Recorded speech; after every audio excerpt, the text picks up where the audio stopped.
Welcome to the RSP Boiler Room. I'm Matt Waldman with the Rookie Scouting Portfolio. We're going to take another look at Oklahoma State quarterback Mason Rudolph.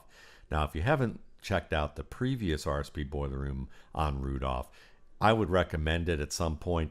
It's really about decision making as a whole for quarterback play. It's not just a critique of Rudolph, but of probably 98% of the quarterbacks who are going to get drafted by the NFL, because emotional intelligence and confidence in decision making and how players react and process that information quickly really separates guys who are either committee quarterbacks or starters from being elite starters in the NFL.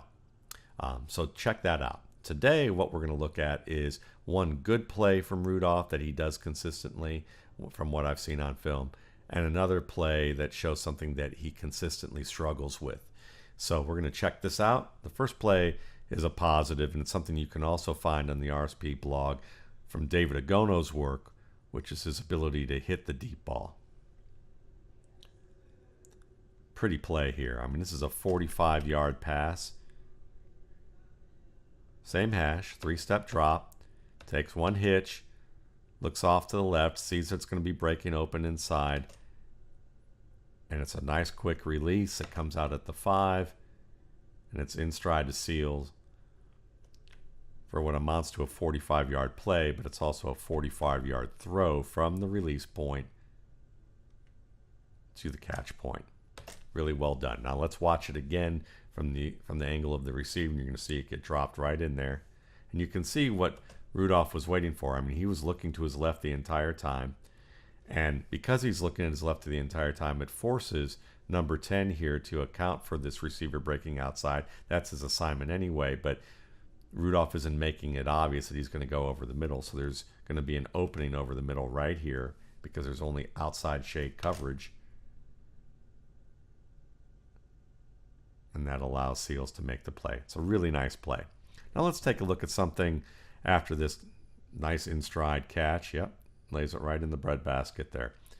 Now let's take a look at a play from Rudolph that isn't quite as impressive, but there's a lot of good things to it that I like. You know, I've critiqued his decision-making in the previous Boiler Room, but in this Boiler Room play, you're going to get a chance to see some really strong decision-making, but the execution isn't there. And that's what makes quarterback play so difficult, is that you can have either great displays of athleticism, play intelligence, and then that technical execution isn't there. Or you have the athletic ability, you have certain layers of decision making that are there, and certain layers of decision making that are good, but not optimal for what you're looking for and expecting from a play. This is one of those examples. We're going to watch him here on this 1st and 10, and you're going to see this is kind of a nickel look, maybe a 3-3-5 alignment.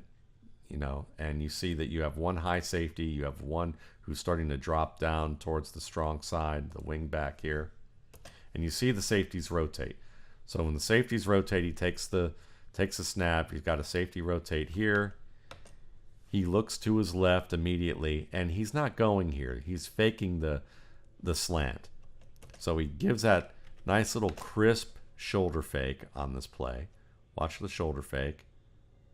Very nice shoulder fake there that fakes that slant. So he doesn't go to that slant. He looks to the opposite side. And when he looks to the opposite side, here's what he reads. He sees that his receiver's already made his break at the perimeter route here. But he also spots that he has two underneath defenders who are playing this slot man, and they're both bird dogging the quarterback. They're both watching him. And he knows that if he tries to throw this ball, he's got a shallow man probably going to peel off here and make the play. So this is not an easy throw, even though the man's open. He knows that he's not going to be able to go there. So what does he do? He turns back to his right. And what that does is it forces these two defenders on the slot man to turn their backs and their head away from the quarterback. And that's a really smart, savvy play, because then he can snap back around and hit his receiver at the boundary, because all three of these defenders in the triangle all pay attention to the slot man. Let's watch it one more time. Play fake.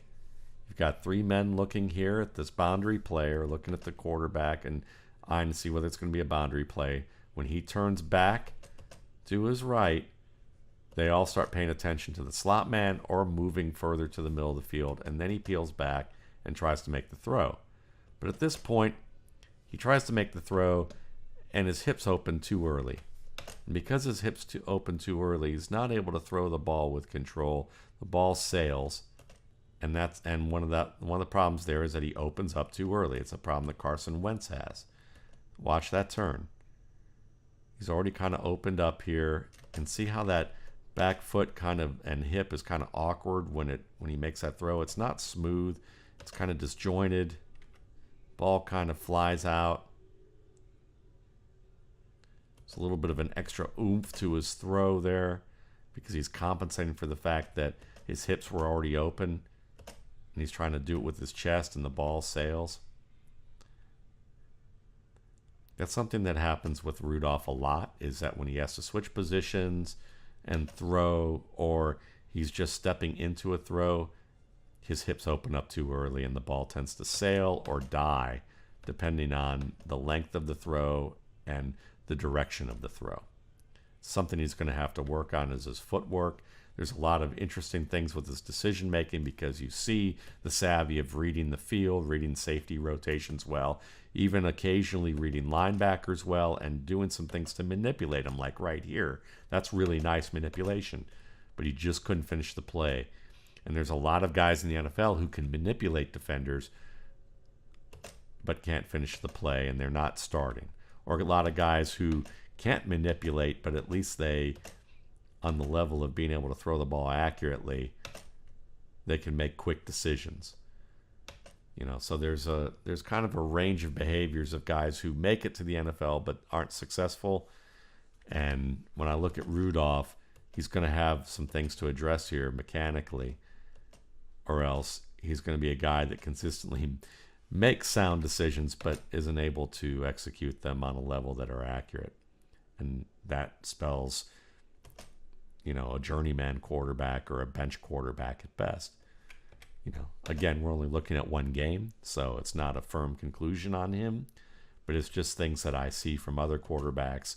And if I see them consistently from Mason Rudolph, then that's really the kind of designation that I'm going to give him at the end of the year.